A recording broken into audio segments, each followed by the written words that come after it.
Welcome to JS on Politics. I'm your host, Greg Borowski, and this is our post-election show where we'll go over some of the results from Tuesday and what they mean going forward. Here's a look at today's lineup. So there was a reason Donald Trump spent so much time in Wisconsin. We'll look at how he won the state and how the state helped him win the presidency. Ron Johnson got a second term. What was behind his come-from-behind win? We'll also look at other races in the state and how the results may shake up things going forward.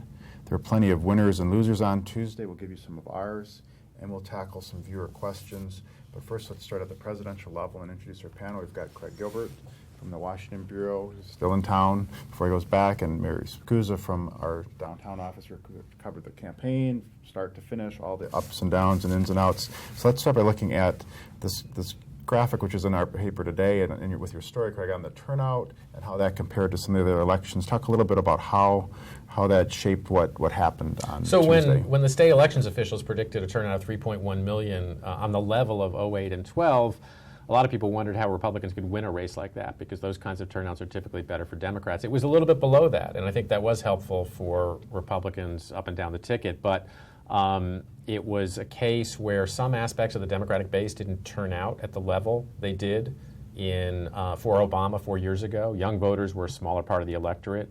African-American voters did not deliver quite the margins they did for Obama, for Clinton, which in a close race like this really matters. And then, of course, you just had, rural white voters and blue-collar white voters voting by huge margins, unprecedented margins for Trump.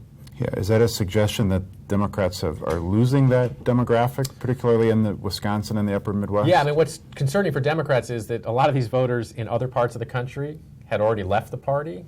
They were losing ground with those voters, but they were hanging on to a lot of them. I mean, Obama won the blue-collar white vote in 08, and he didn't lose it by that much 4 years ago. But Hillary Clinton lost it by a lot. Obama won rural voters 8 years ago and didn't lose them by much 4 years ago. She lost them by 29 points in Wisconsin, according to the exit polls. Those are margins in a state where the rural vote is a third of the electorate that you can't make up for.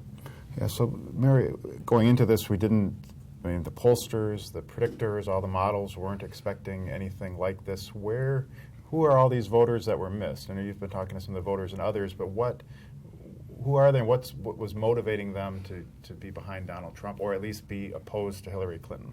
Some of the voters that I talked to at some of the Trump rallies around the state, some in Janesville, some in Green Bay area, really were not regular Republican voters. These were voters who often don't turn out at the polls, they would say, this is the first race I've gotten excited about, this is the first time I've been engaged. So I think he did a good job of making inroads among some of those rural voters.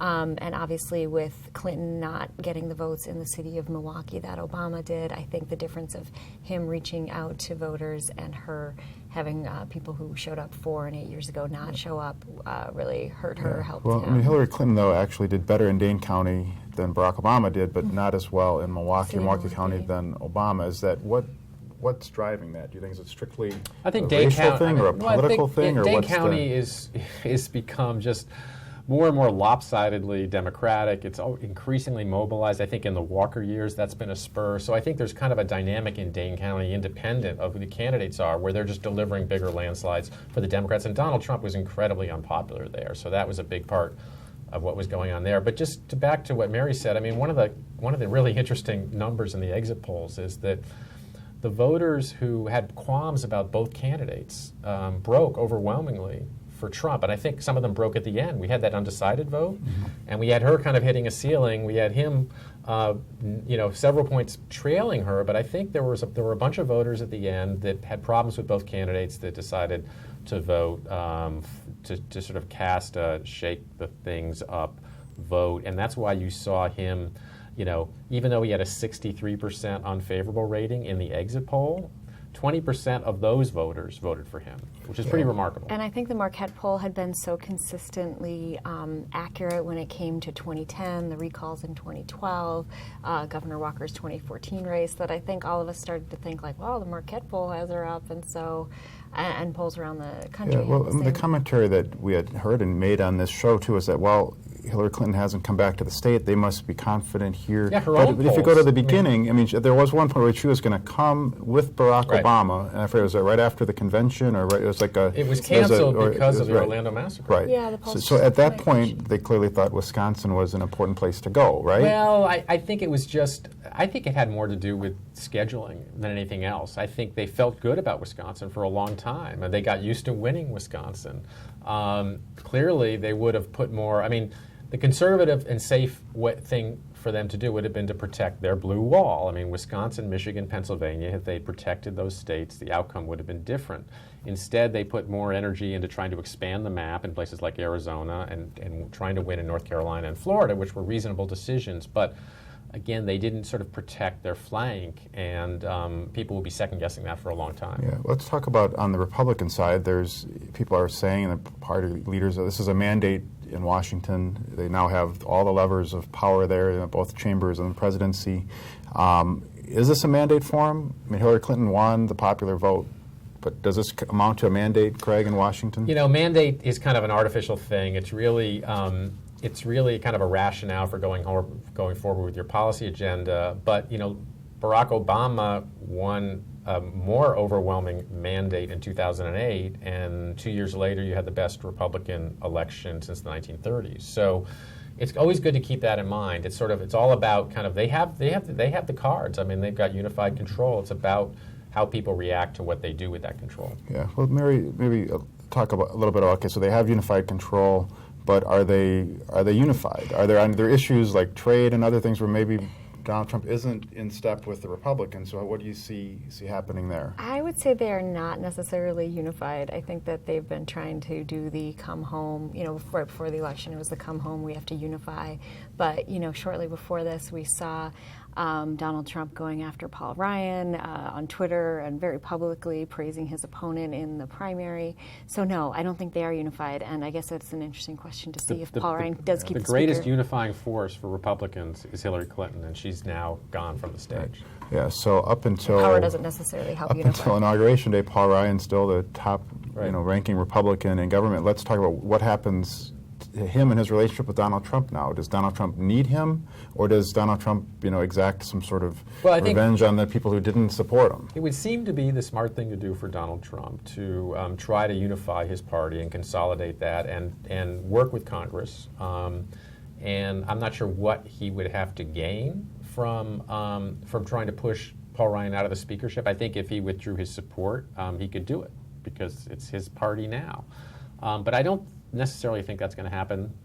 They're meeting and they're talking, and they have some potential common ground, but they also have some real differences. Yeah, well, Mary, Donald Trump in the campaign sort of sketched out his platform just in very broad strokes. Now you've got someone like Paul Ryan who has a very detailed plan. So A little bit more of a policy right, wonk yeah. than Trump. So it seems like he would need that, right? I mean, to be able to, and he needs someone to be able to advance the agenda in Congress in order to get legislation to his desk. I think this election has taught me to not make too many predictions. but, Okay, but you're yeah.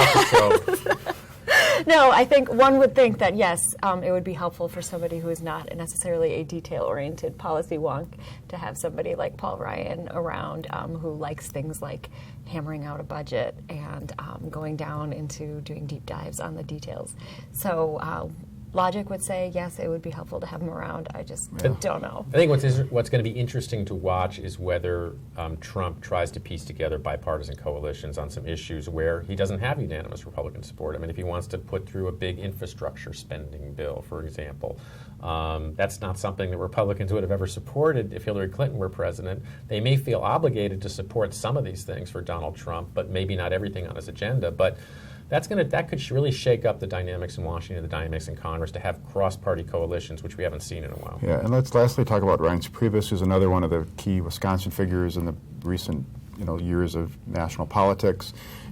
A few weeks ago, I was like, is he going to get another term as RNC chair? Now they're talking about him as a potential chief of staff. What's your sense of what he may want to do? I think he'd like to, stay in Washington and be a part of this. As a party person or as a policy, we'll White see. House governmental We'll person? see. I think having finally won a presidential election, I think, he has options.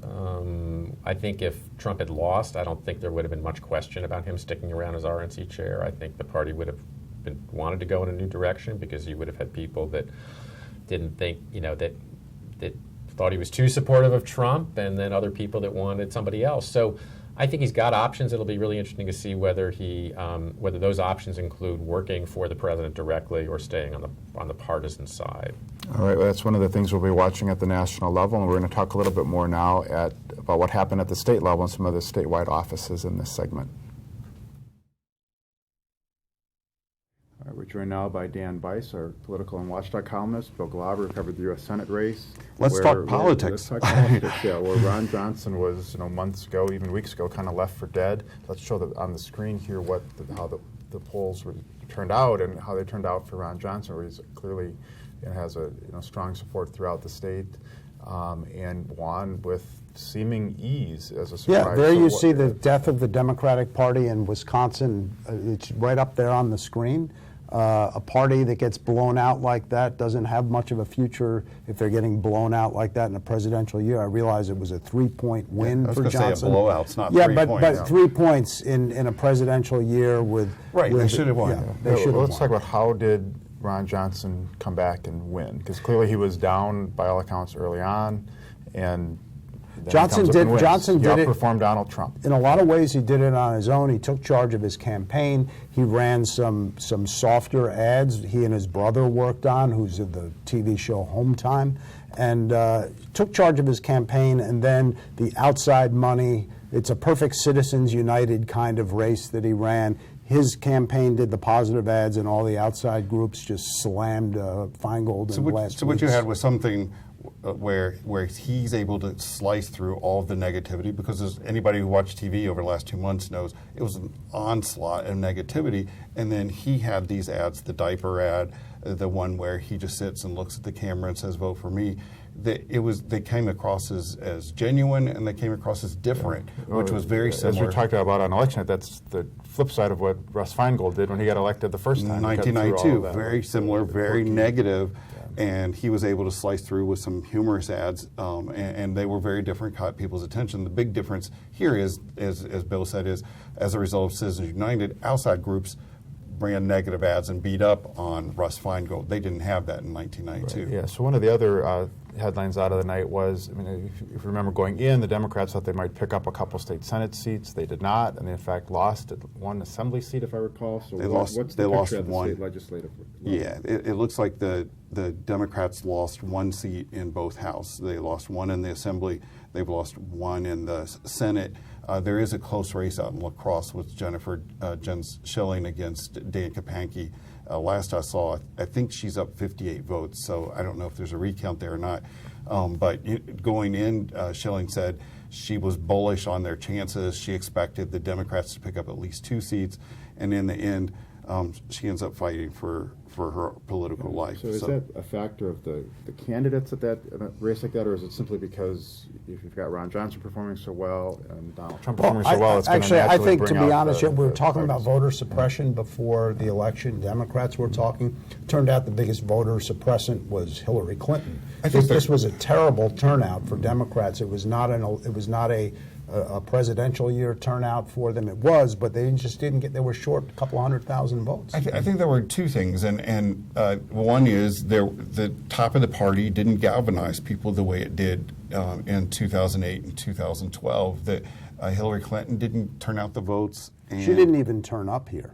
She didn't turn up here, and I think Russ Feingold didn't galvanize people. I don't think you were saying Ron Johnson and how he was able to outperform Trump. I do think the one big problem for Feingold was he didn't give people a compelling reason to send him to Washington for a 4th term, and so young people didn't turn out, and Milwaukee County didn't turn out for them, and so I think there was a wave that happened across the country, but I also think that they're just... Well, let's look at so in Wisconsin, the Republicans control all the levers of power at the state level. The only Democratic statewide office holder at the state level is Secretary of State, right? Is that still a job? Now we've got just Tammy Feingold at Tammy Baldwin in the U.S. Senate. Is this a red state now? That are we still a swing state? No. This is now a red state until the Democrats can show it's again a swing state. I believe they have gotten blown out in virtually every statewide race going back now since 2010. And they are, I mean, just look at that map. That map, they have left out state to the Republicans. I don't think, I think it's still very much a bipolar state. You still have two fundamentally red communities. I mean, you have two fundamentally blue communities that will turn out if they like the candidate for but that's not enough anymore. They've given up. They've ceded the Green Bay, Brown County area. They've ceded parts of the northwestern parts of the state. Brown County was not that big a gap between the two candidates. Turnout ended up being almost exactly the same as last time. And Mike Gallagher won his congressional race by what, 30%? He did win, and he was a compelling candidate. But I think that you have several things going on. You also have redistricting that's been very beneficial to the Republicans. Absolutely.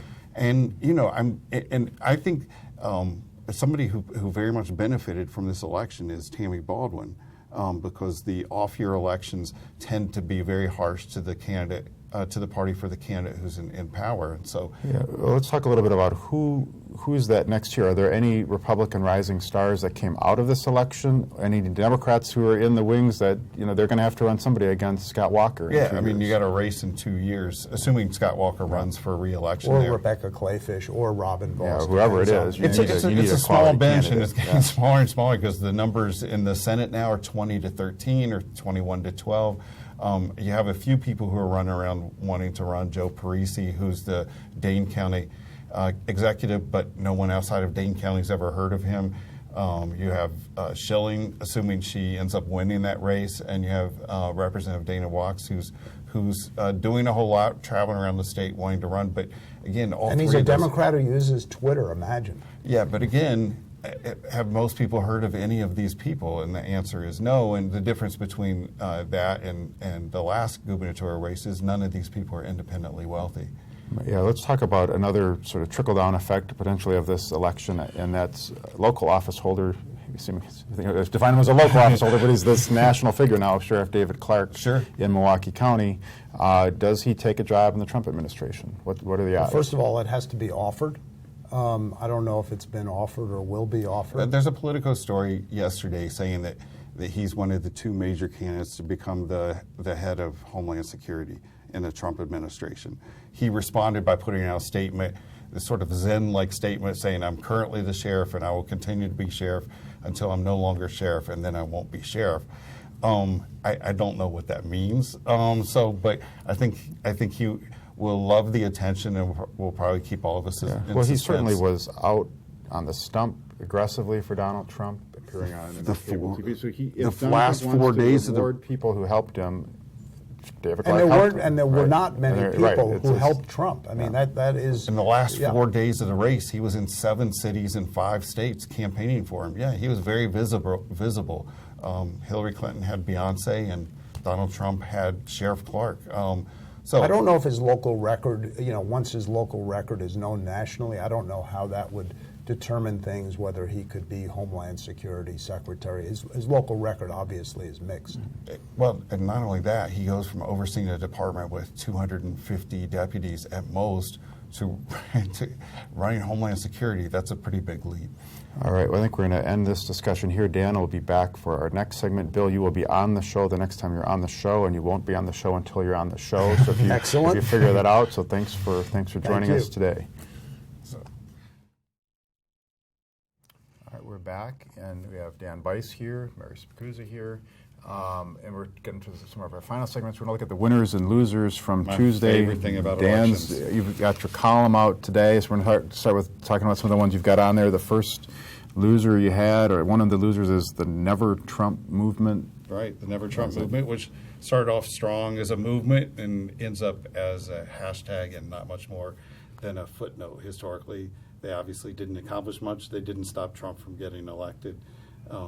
Yeah, they were one of my losers on the list. I think I had like 8 losers, and I had to stop at that point. I thought, there's probably more. There are space limits but what do you think on that one? Is that a good call by? Yeah, I think so. No offense to Christian Schneider and others, but I think it's interesting because Charlie Sykes obviously did that pretty brutal interview with Donald Trump, who called into his show, didn't seem to know that he was a Never Trumper. And, I was sitting in Miss Katie's diner interviewing Donald Trump during the primary, and there he was calling Charlie Sykes a dummy and a dum-dum, and never thought I'd hear the leader of the free world calling somebody a... The leader of the free yes, world. almost. Correct, Yeah, It wasn't right. at the time. Not at the time, but yeah. Charlie Wisconsin was a didn't- hotbed of kind of never Trumpism. It was, at least during the primary, but there were 7 talk radio people here who were members of the Never Trump movement in Originally. the primary, and it ended up being only 3. 4 of them abandoned that. So, not that Charlie walks away without anything. He did get a book contract, and he got a contract with MSNBC. So, yeah. Right, so let's. I think he'll be okay. Another loser you had, Dan, was political polling. Maybe Political that's the polling. obvious loser of the night, but Yeah, obviously, everybody was expecting. I think everybody with the people at the highest level of the Trump team were expecting the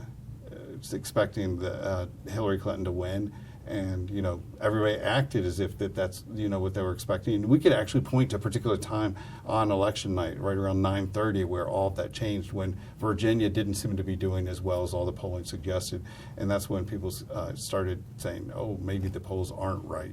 yeah, so It's are these amazing people- that many polls could be consistently that wrong. And these weren't like partisan polls Right.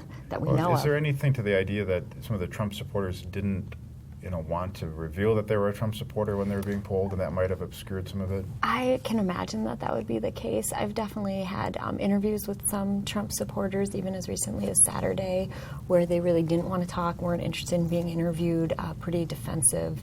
And I'm sure that would skew a poll if somebody says they haven't decided. The only and they're thing really is, Trump it's supporter. hard to tell exactly how many people that is, because you don't know later if they're telling you the truth or not telling you the truth Right. about whether they lied to the pollsters. Right. Let's zip through a couple of these other ones. You have Reince Priebus down as a winner. The Yeah, we Republican were talking National about that. Committee He went chairman. from, everyone thought he'd be 0-2 on presidential races, and if he was 0-2, his authority would have been undercut by that point. Yeah. But now they're talking about positions possibly in the Trump administration. And Scott Walker, you had him down as a loser. I did. I mean, look He at him a lost year to ago. Trump and then, Yeah, look at a year ago where he was. He was the fresh face of the party who might be the nominee, and today, where he very reluctantly supported Trump, and now he's trying to recover in his own state. And Trump talked about how he was the one to knock Scott Walker out of the primary, sent him packing like a little boy, the famous quote. Right. How he really trashed Governor Walker's performance in the state on multiple levels, the economy, education. During the primary, he was pretty harsh. And Walker's numbers have not gotten to the point where they were when he decided to get into the race. All right, a couple more here. You had Scott Fitzgerald down as a winner. He ends up, he was on the Trump train, probably one of the very first ones on the Trump train in Wisconsin, never got off the train. And then secondly, everybody expected him to lose support, lose numbers in the Senate. Instead, he gains at least one position, and now the numbers, he has 20 Republicans and 13 Democrats in the Senate. All right, and one of your losers, speaking of the Senate, is Jennifer Schilling. Jennifer Schilling said 2 weeks ago, "I'm bullish on our chances to get 1 or 2 or maybe even 3 more seats," and she walks away. With a tough race on her own and probably facing a recount for her own seat.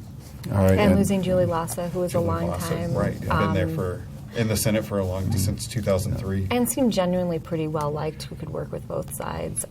So that's, I think, a loss for the Democrats. And lastly, Dan had it on Ask Mary to comment first on Paul Ryan as a winner and a loser. How do you think Paul Ryan fared in this? I don't this think whole thing? anybody thought he was going to lose his election, so I feel like that was just kind of a given, so maybe we're being a little harsh on him. But I think, winner, Republican-controlled Congress, picking up seats in the House.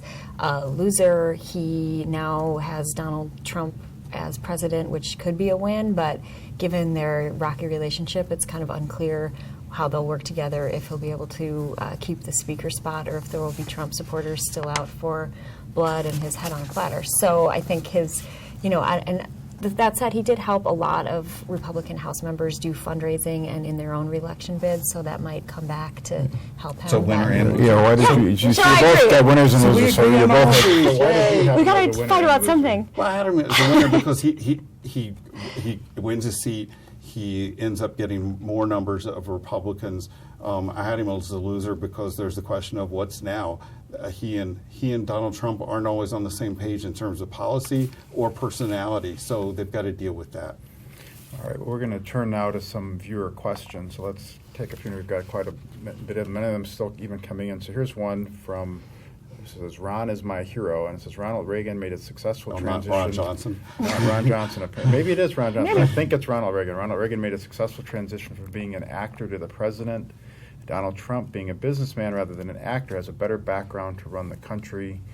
Thoughts on that? I mean, Ronald Reagan was also the governor of California. He took my line. He did have a job in the interim that allowed him to practice at being president on a smaller scale.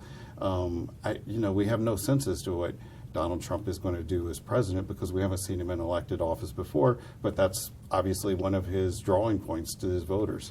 And Donald Trump was, The Apprentice, so reality TV, not necessarily an actor, but kind of playing a trumped-up version of himself. And then I think, we haven't seen his federal tax returns to see how successful his businesses truly were. Do you think we'll ever see his tax returns? I guess if you don't have to release them when you're running for president, when do you have to release them? I don't know. Yeah, that's an interesting question. Now, here was someone who said, why was New Hampshire such a state everybody had a concern for? It had only 4 votes in the Electoral College, but there were some scenarios where it could have come down as a tie or a near tie, so every state was important. Every vote counts. Yeah, and at several points during the night of the election, I think things were just thrown into disarray because before the election, the debate was how many electoral votes will Hillary Clinton get? Will she get 320 some? Will she get 290 some? Will she get 270? No one was laying out scenarios in which Donald Trump was going to get close to 300 or maybe more than 300. All right, I got a couple more here. This is one from the name is #EpicFail. It says, you media elitists got it all wrong. How many actual real live voters did you talk to during the election? Have you ever been outside of Milwaukee and Madison? I'm a product of the public school system in an Appalachian state, so I don't know if I'm a media elitist, but yeah, in my winners and losers, one that we didn't touch on, I had journalists as losers because we were wrong about Donald Trump every step of his path to the presidency. But it wasn't just us. Journalism has become like Moneyball, where we see everything through the numbers. And maybe this is a good time for us to reflect on having the polls drive our coverage so much. Yeah.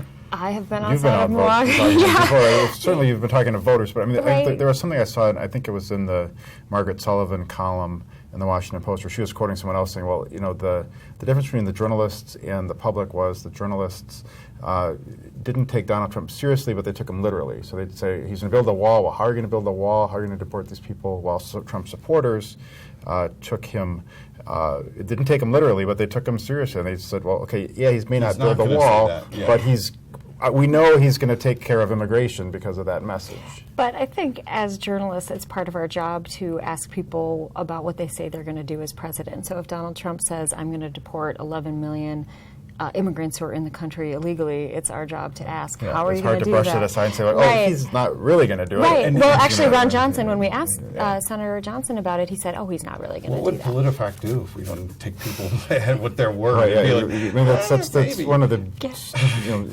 striking things about this campaign is that there was more of that disconnect on that side of like, well, maybe I mean that, maybe I don't, or it's easily to switch your But it's funny because position. the same people who criticized the media then said, and then I was watching TV and I learned about the Clinton emails and that the FBI was going to look at more of them, and you're like, oh wait, so you like the media when they're looking into Hillary Clinton's background, but you don't like the media if they're raising critical questions about Donald Trump's. So I think that both sides kind of have this, maybe they can bond over their hatred of the media or something. I do think that there is something to be said about the fact that Democrats used traditional methods this election to try to get Hillary Clinton elected. They went to 400,000 doors in Wisconsin on the final weekend of the race. Republicans weren't doing that sort of thing. It was almost through the sheer force of Trump's celebrity and personality that he was able to get people out, and didn't use the traditional methods of electioneering. So I don't know how we deal with that in the future, because most of us as journalists are used to the polling, the door-to-door campaigning, the canvassing, all of those things that went on. And Donald Trump wasn't good at any of those things. And I think Donald Trump throughout his career has benefited from media coverage, whether he was a playboy or a businessman in New York at The Apprentice. So I think that it's a little disingenuous to say that the media has attacked him his whole career, because I think he's certainly been bolstered by the media. All right. Well, that's where we're going to leave our discussion for today and the show for today. We'll be back next week at the usual time. We live in interesting interesting time, so there'll be lots more to talk about, including the future of David Clarke and Reince Priebus and Paul Ryan and Probably many gonna more get to things that in the coming weeks. So thanks for joining us today.